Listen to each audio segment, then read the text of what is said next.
It was supposed to be the happiest day of my life, not because I was the one getting married, but because my only daughter finally found the kind of love I once dreamed of yet never had the courage to fight for. I stood there watching her in that white dress glowing like the sun itself, and every heartbeat in my chest felt heavier than the last because I knew something she did not know. I knew a truth that had been buried beneath our family name for years, and I had promised myself that this day would be about her, not about me. But fate has its own strange sense of timing, and sometimes it waits for the perfect moment to break the silence, and that moment came right in the middle of her wedding vows when she looked straight at me and said words that sliced through the air like a knife. She said, "I always hated our name." It felt like a curse, a reminder of everything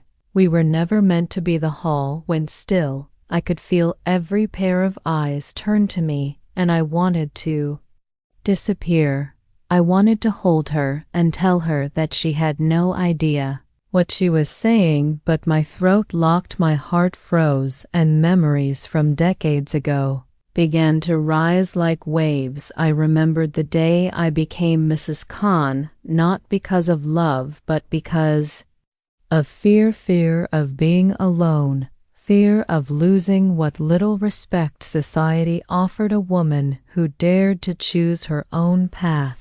I married her father not out of passion, but out of pressure, and in doing so, I buried parts of myself that never came back to life again. I fought by giving my daughter a name, a family, and a safe home. I was protecting her, but instead, I built a wall between us made of secrets and regrets. Now, as she stood there glowing in front of hundreds of people, I could feel those walls crumbling. Every word she spoke felt like a confession, but she did not even know what truth she was stepping on. I smiled on the outside because that is what mothers do. We smile, even when the world burns inside us. After the ceremony, people congratulated me, hugged me, told me how proud I must be. But every touch, every word felt like another reminder that my daughter carried a name she despised without knowing why. When she came to me later that night, still in her wedding dress, she sat beside me and whispered, "I did not mean to hurt you, Mama. I just had to say it." And I smiled again and told her it was fine, but deep inside, I knew this was not the end. This was the beginning of something that would change everything, because she was about to find out what that name really meant, and once she did, she would never look at me the same way again. Asterisk. That night, after she went to her room, I sat alone in the quiet house that used to be full of her laughter. Her words kept echoing in my mind like a haunting melody. "I always hated our name." She said it so easily, without realizing how deeply those words would cut. I walked to the old wooden chest in my bedroom, the one I hadn't opened in years. Inside were fragments of a life I had tried to forget, letters, photographs, papers that still smelled faintly of rain and regret. I ran my hand over them, tracing the edges of old memories. There was a photo of her father and me from the early days, before the silence began to grow between us. We looked like strangers pretending to be in love. I thought about the first time I met him. It wasn't love at first sight, not even close. It was convenience disguised as destiny. My parents said he was a good man, stable, respected, and I was tired of being the daughter who questioned everything. So I said yes. I didn't know then that saying yes would mean giving up parts of myself I would never get back. Our marriage started quietly, but cracks began to show early. He was a man of pride, and I was a woman of dreams. Dreams he didn't understand, didn't want to understand. Whenever I tried to speak, he reminded me that respect mattered more than happiness, that a good wife keeps peace, even when her soul is at war. I learned to stay silent. I learned to smile at the right times, to hide the pain behind politeness. And then my daughter was born. The day she came into the world, I thought everything would change. I thought love could heal what was broken. I looked into her tiny eyes and promised I would protect her from the kind of loneliness I had known. But life has a cruel sense of humor. The more I tried to shield her, the more I began to lose her. Her father adored her, but in his own way strict, proud, distant. He wanted her to carry his name like a badge of honor. He told her often that being a Khan meant strength, dignity, and legacy. What he didn't tell her was what that legacy cost. I remember one evening when she was 12, sitting at the dining table doing her homework. She looked up and asked me why I always looked sad when someone mentioned our name. I told her I was just tired. But that was a lie. I wasn't tired. I was trapped. And the walls were closing in every day. Her father had become colder with time, consumed by his business and reputation. He stopped talking to me except when it was necessary, and even then, it was with a tone that made me feel invisible. Sometimes I wanted to leave, to take my daughter and start over somewhere far away, but fear held me back. Fear of what people would say, fear of how she would survive without the comfort and security of her father's world. So I stayed. And every day I stayed, a part of me disappeared. When she grew older, she started asking questions, small ones at first, about our family, about her father, about why I never laughed the way I used to. I avoided them. I thought by keeping the truth from her, I was sparing her pain.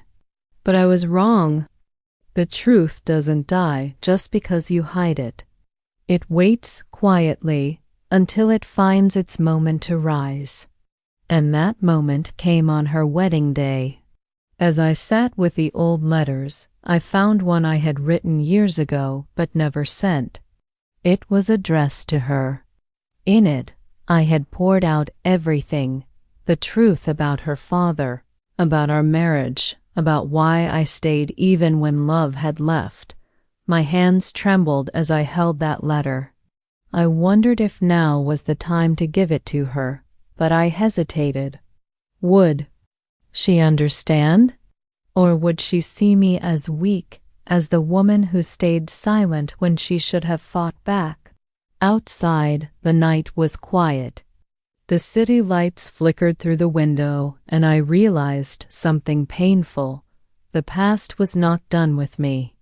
And soon my daughter would begin to uncover it on her own. Because once you question a name, you start questioning everything that came with it.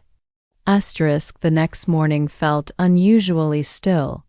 The sunlight slipped through the curtains and landed on the edge of my bed, but instead of warmth, I felt a cold emptiness. My daughter and her husband had planned to leave for their honeymoon that afternoon, yet she had not come out of her room. I stood by her door for a while, listening. I could hear her talking softly on the phone, her tone sharp, almost angry.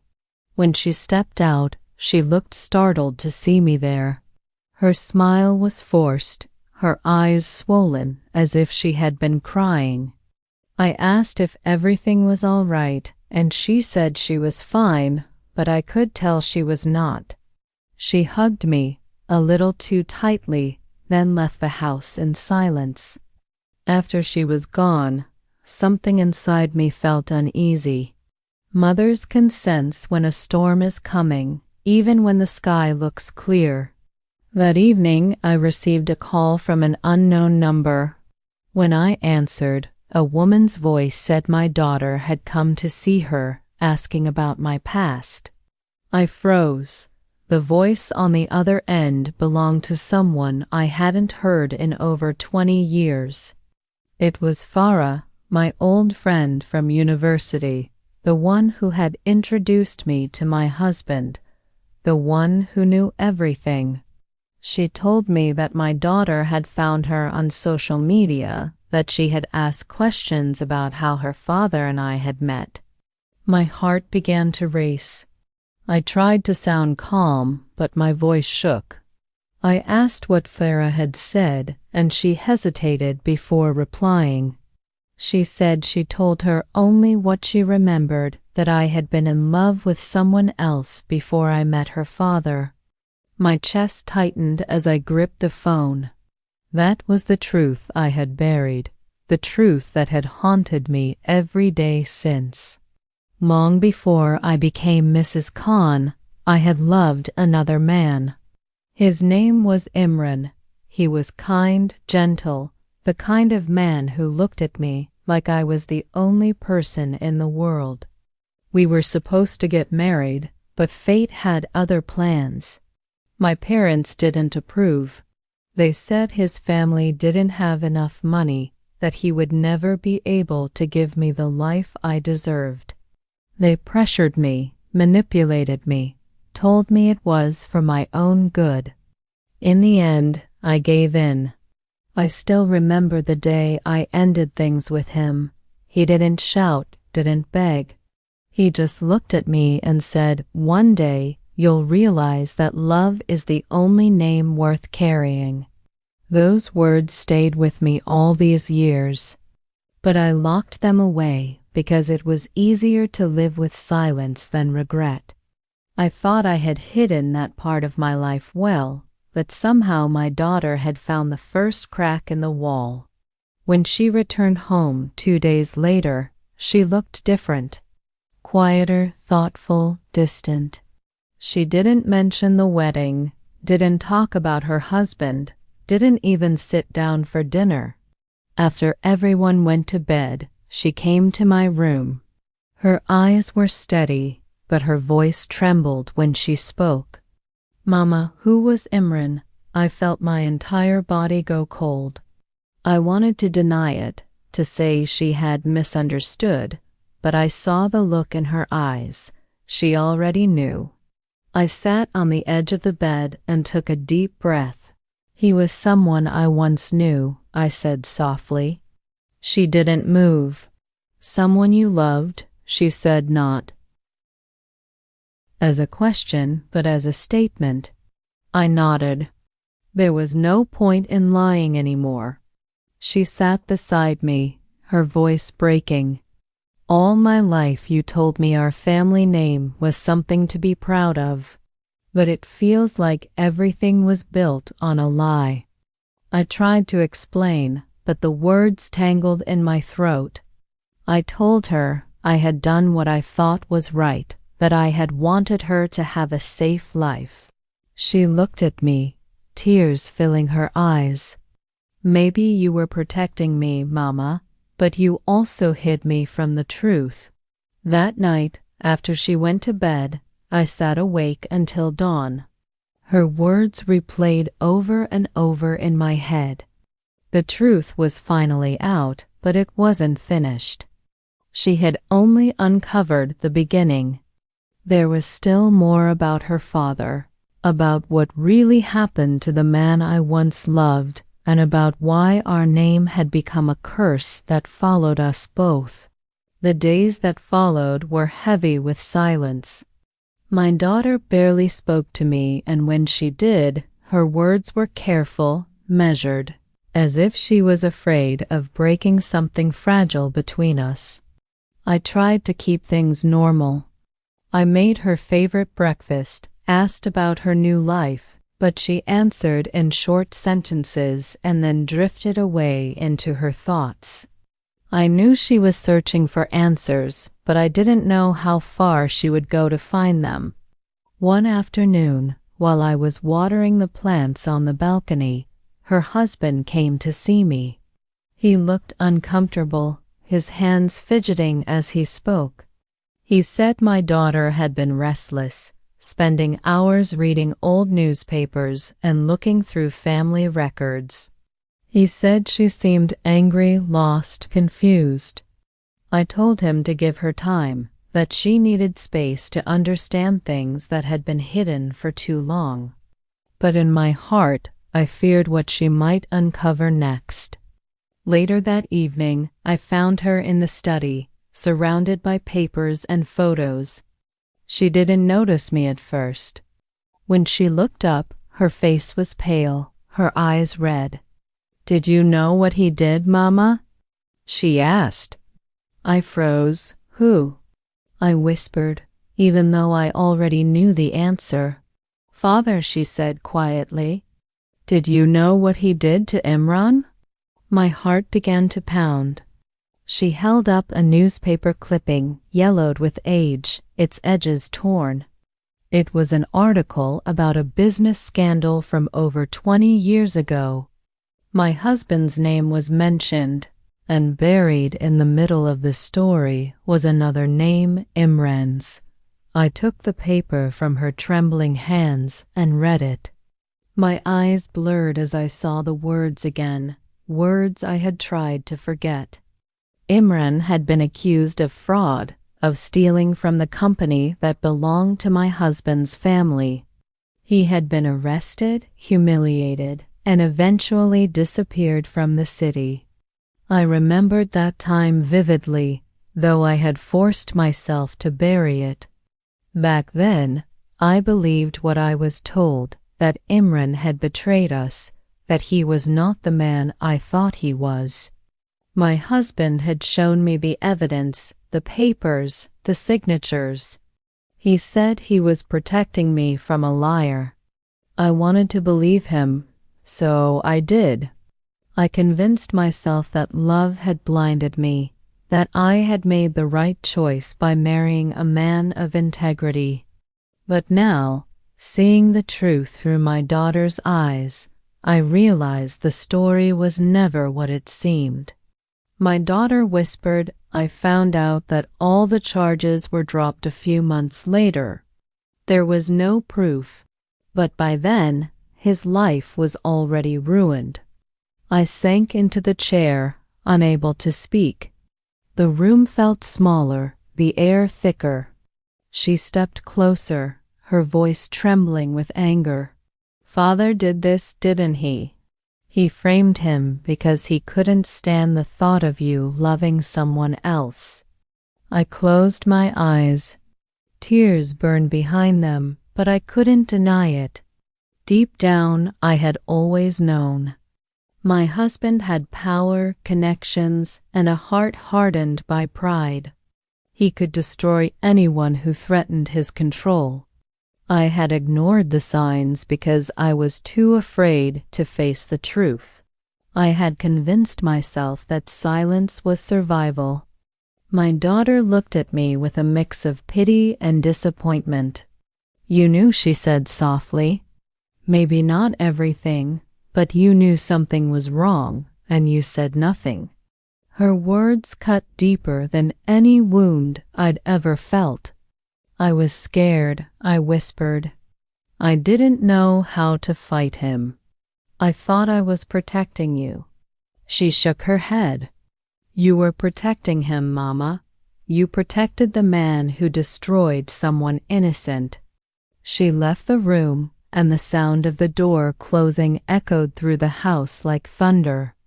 That night, I sat alone again, holding the newspaper in my hands. I could feel the weight of every choice I had made pressing down on me. My husband had passed away years ago, leaving behind a legacy built on lies. I had spent my life trying to keep that legacy intact, thinking I was preserving dignity. But all I had preserved was pain. Now my daughter had found the truth, and I knew she would not stop there. Because she was stronger than I ever was, and once she decided to uncover something, she would go to the very end. The next morning I found her gone. Her husband said she had left early without saying where she was going. My heart sank as a terrible thought crossed my mind. I knew where she had gone. There was only one place left for her to look: Imran's old home. It was on the other side of the city, a quiet neighborhood that time had forgotten. I hadn't been there in decades, but I could still remember the smell of the jasmine trees outside his gate. Without thinking, I grabbed my bag and left the house. The drive felt endless. Every red light, every turn, every memory replayed in my head like a cruel reminder of what I had done.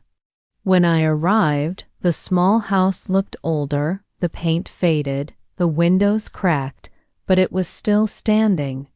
And then I saw her. My daughter was standing at the gate, holding a small folder in her hands.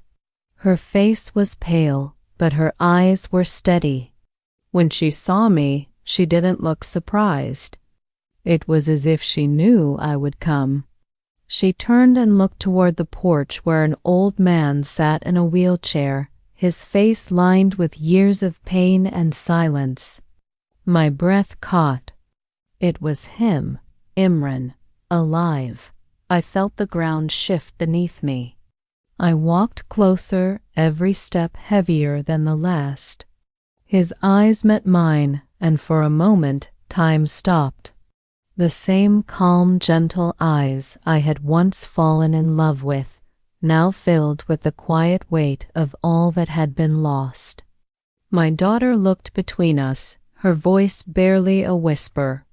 "You didn't tell me he was alive." I couldn't speak. My throat felt dry, my words locked behind guilt. Imran's voice was soft when he finally spoke. "She didn't know," he said. "Not everything."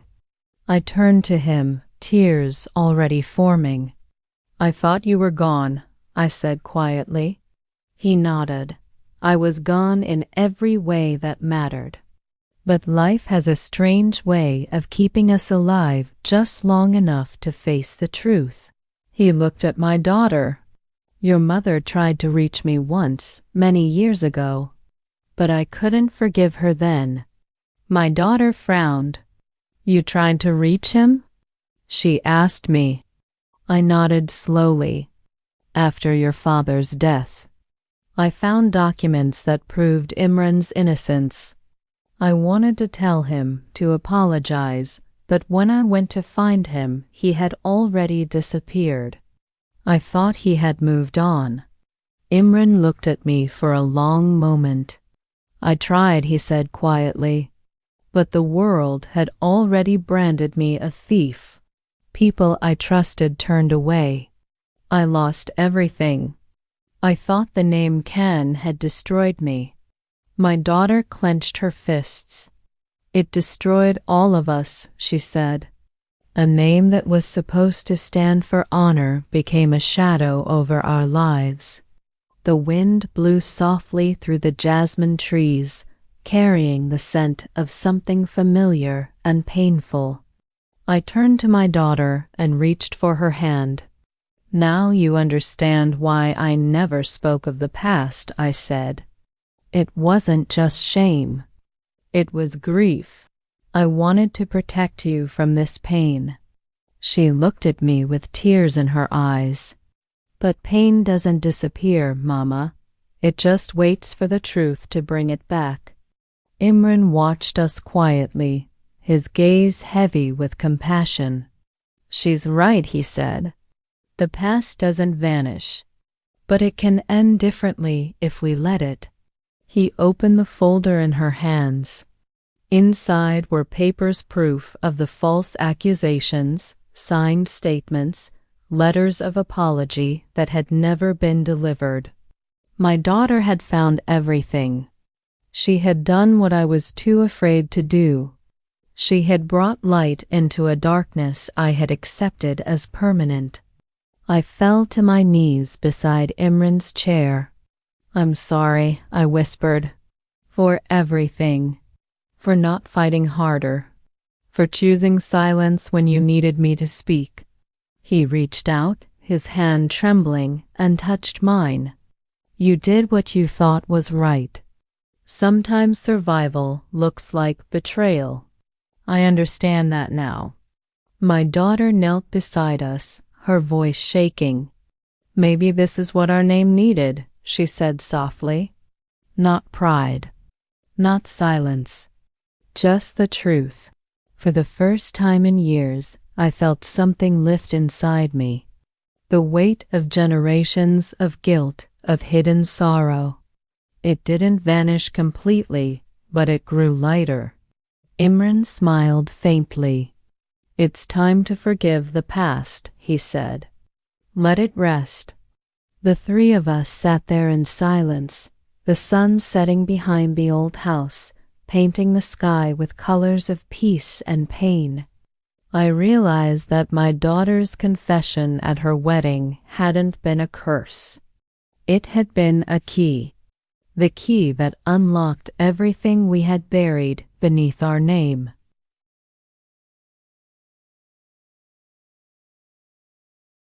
The days after that meeting felt like waking from a long and heavy dream.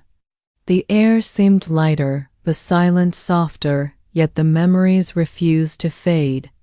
I would sit by the window in the evenings and think about how much pain we could have spared ourselves if only I had been braver. My daughter began visiting Imran often. Sometimes she would take me with her, sometimes she went alone. At first, I was afraid she was searching for something to hate me for, but I was wrong. She wasn't looking for blame anymore. She was looking for understanding. One afternoon, as we sat in Imran's small living room filled with old books and fading photographs, my daughter asked him how he managed to forgive. He smiled faintly and said, "Forgiveness isn't about forgetting. It's about refusing to let pain control what's left of your life." His words sank into me like a truth I had waited decades to hear. My daughter reached for my hand, and for the first time in years, it didn't feel like a bridge between guilt and disappointment. It felt like a bond of healing. Slowly, she began to see me not as a mother who lied, but as a woman who was once trapped and afraid. One evening, as we walked home, she said, "You know, Mama, I used to think you were weak, but now I see how strong you were. You carried pain that wasn't even yours just to keep our world together." I didn't answer. My throat tightened, and I just squeezed her hand gently. That night, I went through the old chest one last time. I took out the letter I had written years ago, the one I never gave her, and burned it quietly. I didn't need those words anymore.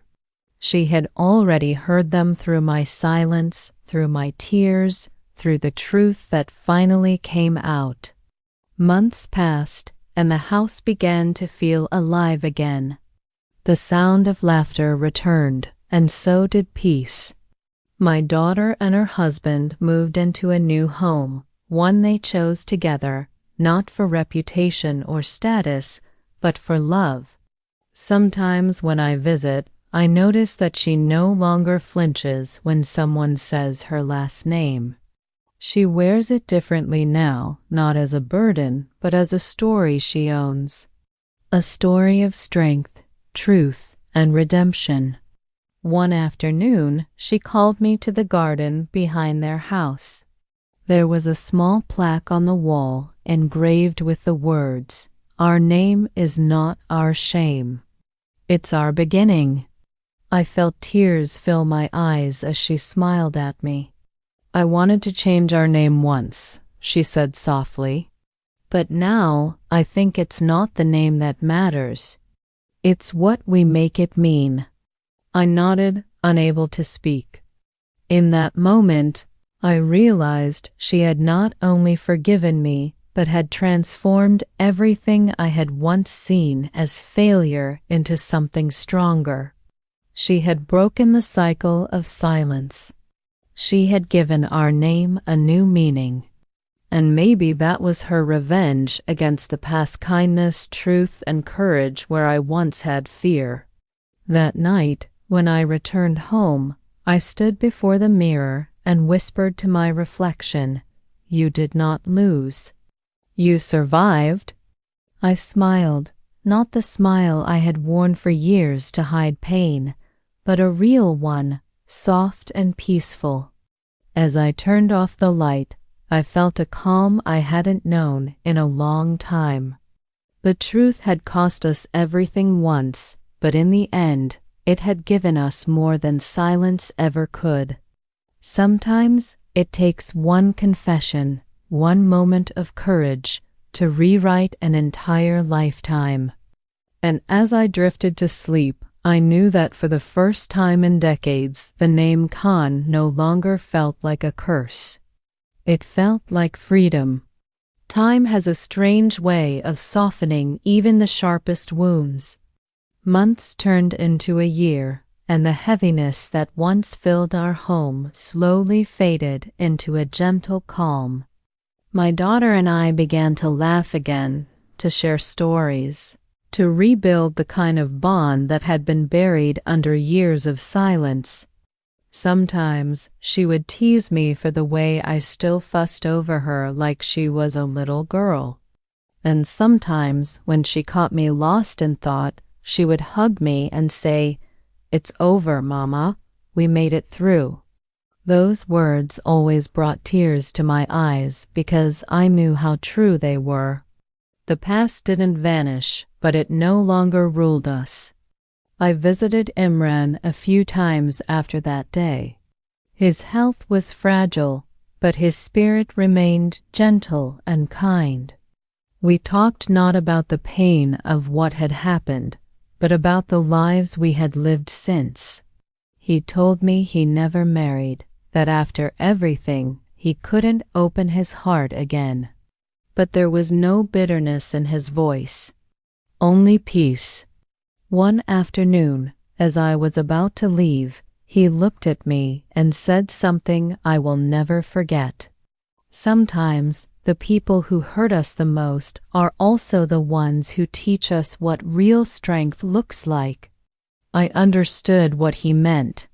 My husband, for all his cruelty and pride, had unknowingly given me one gift, the strength to endure. And my silence, though it had been born of fear, had allowed my daughter to find her voice. A few weeks later, I received a call from Imran's caretaker. He had passed away quietly in his sleep. I sat by the window that evening, holding the small note he had left behind for me. It said, "The past is forgiven. Live without fear." I cried, not from pain, but from gratitude. It felt like the final chapter had closed, not in anger, but in grace. I visited his grave with my daughter, and together we placed white flowers by his name. As the wind brushed against us, I felt something shift inside me. The ghosts of my past were finally at peace. My daughter took my hand and whispered, "Maybe this is what destiny really means, Mama. Not what we're given, but what we choose to do with it." I looked at her, proud and strong, and realized she had become everything I had once dreamed of being. She had broken free from the cycle of silence, she had chosen truth over comfort, and she had turned pain into power. The name that once felt cursed now carried the story of 3 lives that refused to be defined by fear. That evening, as we walked back to the car, the sun was setting behind us, painting the sky in shades of gold and crimson. I felt an unexplainable peace, the kind that comes only after years of storms. In that light, I could almost hear the echoes of the past, the vows unspoken, the tears unshed, the love that had endured despite everything. I knew then that my daughter's confession at her wedding had not destroyed us. It had saved us. It had forced the truth to surface, healed the old wounds, and freed us from the weight of shame. Sometimes the truth hurts, but it also heals. And in the end, that's what life is about, finding courage to face what we've buried, forgiving what we cannot change, and learning that love, in its purest form, survives everything. As I closed my eyes that night, I whispered a silent prayer of thanks. For my daughter, for Imran, and even for the mistakes that had brought me here. Because without them, I would never have learned the most important truth of all: names don't define us. What we do with them does. Life has a way of circling back to the truth, no matter how far we try to run from it. In the quiet that followed those storms, I began to see how every lie I once told was born from fear, but every truth I finally spoke was born from love. The name I carried, the silence I held, the choices I made, they were all pieces of a story that was never about perfection, but about endurance. There were nights when I would sit on the porch under the pale glow of the streetlight and think about all that had been lost and all that had been found again. Pain does not vanish when the truth comes out, it transforms. It becomes something gentler, something that teaches instead of destroys. My daughter had shown me that. Her courage, her voice, her forgiveness, they were proof that strength is not always loud. Sometimes it is quiet, steady, and patient. She had every reason to turn away from me, but instead she turned toward me, rebuilding what I had once broken. That is the kind of love that changes generations. I learned that revenge does not always come as destruction. Sometimes it comes as peace. Sometimes the sweetest revenge is to heal, to forgive, and to live without fear.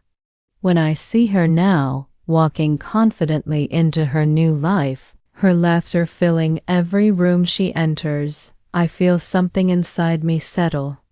I think of the name she once hated and how now she wears it with pride. Not because of its past, but because of how she changed its meaning. That is what truth does. It rewrites the story. It frees you. Years have passed since that day, and I am older now, but the memory of that wedding still lives in my heart.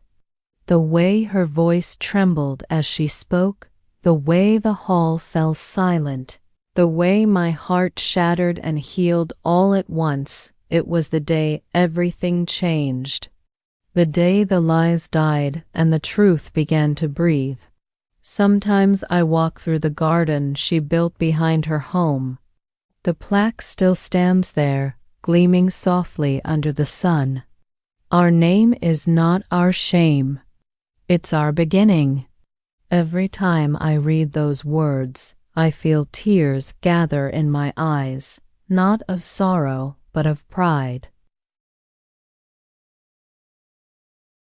Because I know that what began as pain ended as purpose. I often wonder what my husband would think if he saw us now. Would he recognize the peace he never knew how to create?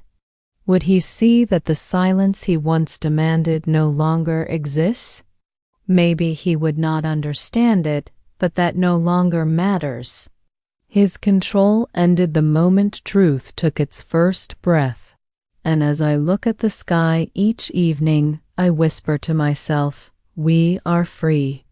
The truth didn't destroy us, it rebuilt us. It gave us a second chance at life. And now, when I think of my daughter, I don't see the little girl who once questioned her worth. I see a woman who taught her mother how to be brave. A woman who took a broken story and turned it into a legacy. A woman who showed that no matter how deep the betrayal runs, forgiveness can reach deeper. That is the real power of truth. That is the real meaning of love. So, if you ever find yourself standing in the ruins of what used to be your life, remember this: sometimes the ending is not destruction, it's revelation. Sometimes the truth that hurts today is the reason you heal tomorrow. And sometimes the greatest revenge is not in what you take away, but in what you rebuild. Because in the end, the truth will always rise, and love, no matter how battered, will always find its way home.